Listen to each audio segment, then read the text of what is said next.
9th class के विद्यार्थियों, मैं सभी को आज फिजिक्स की क्लास में स्वागत करता हूं। यानी कि 9th क्लास के विद्यार्थी पिछले क्लास को याद करें कि हमने कहां तक पहुंचे थे और क्या आगे हमको बढ़ना था। तो जैसा कि सभी विद्यार्थी आप लोग जानते हैं कि हम लोग का फिजिक्स में जो क्लास चल रहा था वह था वर्क, एनर्जी एंड पावर। तो वर्क, एनर्जी एंड पावर में हमने वर्क और एनर्जी ये दोनों को एक्सप्लेन कर रहे थे। तो अब तक जो हमने क्लास लिया उससे रिलेटेड कुछ न्यूमेरिकल भी आप लोग को भेजते रहा, ठीक है, और कुछ न्यूमेरिकल आज भेज रहे हैं। आप लोग सभी कोशिश करेंगे कि फिर उसे हम समझें। तो देखा जाए, आज हम सबसे पहला क्वेश्चन काइनेटिक एनर्जी और सेकंड क्वेश्चन भी काइनेटिक एनर्जी पर लिए हैं, लेकिन दोनों क्वेश्चन का जो मेथड है वह थोड़ा सा बदल दिए हैं। फर्स्ट क्वेश्चन तो एकदम हूबहू फार्मूला पर डाल दिए हैं जो आप लोग के हम पिछले क्लास में बताए थे।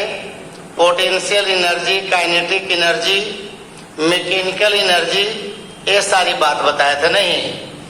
तो देखा जाए, क्वेश्चन कहता है कि एक पिंड जिसका द्रव्यमान यानी 500 ग्राम है, पहला पॉइंट देखा जाए 500 ग्राम है, कहता 10 मीटर प्रति सेकेंड की गति यानी वेग से गतिशील है, मतलब वस्तु चल रही है।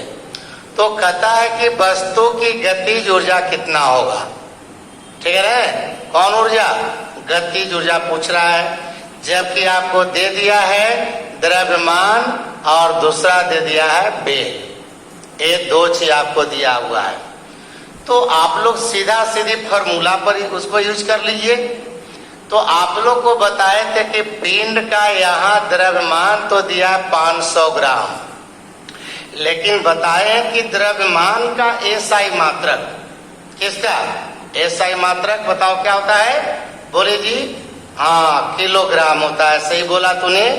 तो देखा जाए, द्रव्यमान का एसआई मात्रक किलोग्राम होता है, लेकिन यहाँ पर दिया है ग्राम।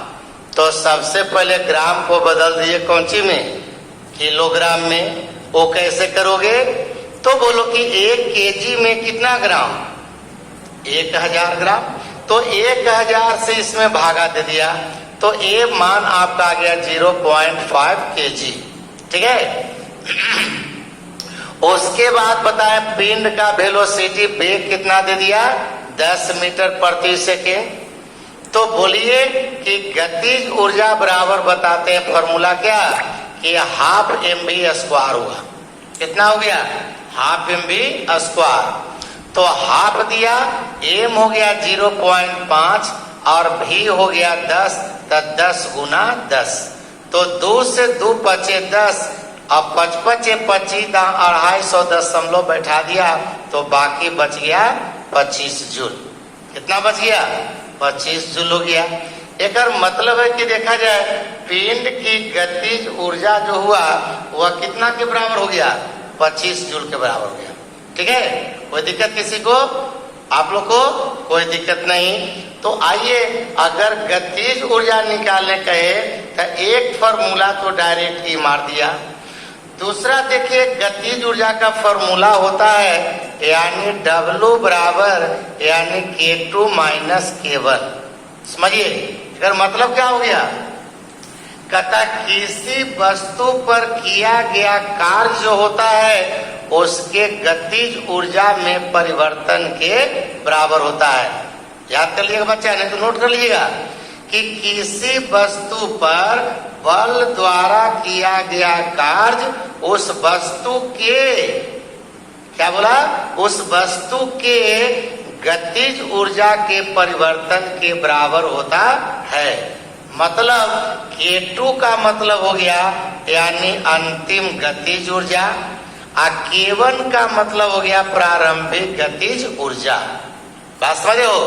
तो यहाँ W बराबर K2 माइनस K1 पर एक हम क्वेश्चन देके सामने आप बुलाए हैं, जो आप समझने की कोशिश कीजिएगा। कहता है कि एक स्थिर, समझो पहले विराम में है, विराम का मतलब V बराबर कितना 0। तो कहता है कि एक पिंड, स्थिर पिंड पर 2 न्यूटन, देखा जाए तो क्वेश्चन कर रहा था पहले क्या कि वस्तु विराम में है, स्थिर है, और उस पर बल कितना लगा 2 न्यूटन का।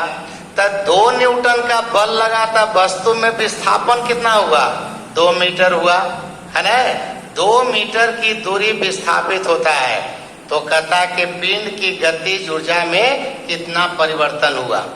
तब गतिज ऊर्जा में परिवर्तन कितना हुआ, और हमने बोला है कि गतिज ऊर्जा में जो परिवर्तन होता है वह किया गया कार्य के बराबर होता है। तो समझिए कि आपको कार्य भी निकाल सकते हैं तो काम चल जाएगा। बताइए क्वेश्चन में, प्रश्न में दिया है बल कितना 2 न्यूटन, विस्थापन कितना 2 मीटर। अब बल द्वारा किया गया कार्य फॉर्मूला बोलिए क्या हुआ जी, तो W बराबर Fs। W बराबर क्या हो गया Fs। अब F हो गया 2, S हो गया 2, तो 2 दूना 4, यानी 4 जूल कार्य हुआ। अब सोचो वस्तु कौन सी में था, विराम में। विराम का मतलब भी कितना था 0। एक मतलब पिंड की प्रारंभिक ऊर्जा, या कहा जाए प्रारंभिक गतिज ऊर्जा भी कह सकते हो। तब प्रारंभिक जो गतिज ऊर्जा जो हुआ, यानी कि कहने का मतलब K1 ये तुम्हारा क्या हो गया 0 हो गया कि नहीं, क्योंकि वस्तु कौन सी में था विराम में। तब प्रारंभिक गतिज ऊर्जा हो गया 0।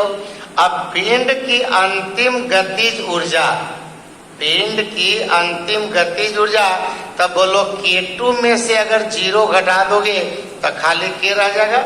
और यहाँ पर जो कार्य हुआ है वह कितना जूल के बराबर है 4 जूल। तब तो कह सकता है कि पिंड की अंतिम गतिज ऊर्जा या अंतिम ऊर्जा जो हो जाएगा वह गतिज ऊर्जा में परिवर्तन के बराबर हो जाएगा। अब इसका मतलब गतिज ऊर्जा में परिवर्तन जो होगी वही संपादित कार्य कहलाएगा। तो संपादित कार्य जो हो गया वो गतिज ऊर्जा में परिवर्तन के बराबर हो जाएगा। तो बताइए कार्य कितना हुआ है 4 जूल। एक मतलब कि गतिज ऊर्जा में परिवर्तन, कौन सी में, गतिज ऊर्जा में कहोगे कि गतिज ऊर्जा में परिवर्तन। तो गतिज ऊर्जा में परिवर्तन जो हो गया वह परिवर्तन कितना कहेगा 4 जूल हो गया। नहीं तो यहाँ गतिज ऊर्जा में परिवर्तन कहिए, या तुमसे यही क्वेश्चन डाल रहा था कि गतिज ऊर्जा में कितना परिवर्तन होगी। तो एक मतलब है कि यहाँ पर प्रारंभिक ऊर्जा कितना हो गया 0, और संपादित कार्य कितना हो गया 4 जूल। एक मतलब हो गया कि ऊर्जा में जो परिवर्तन हो गया वह 4 जूल के ही बराबर कहा जाएगा।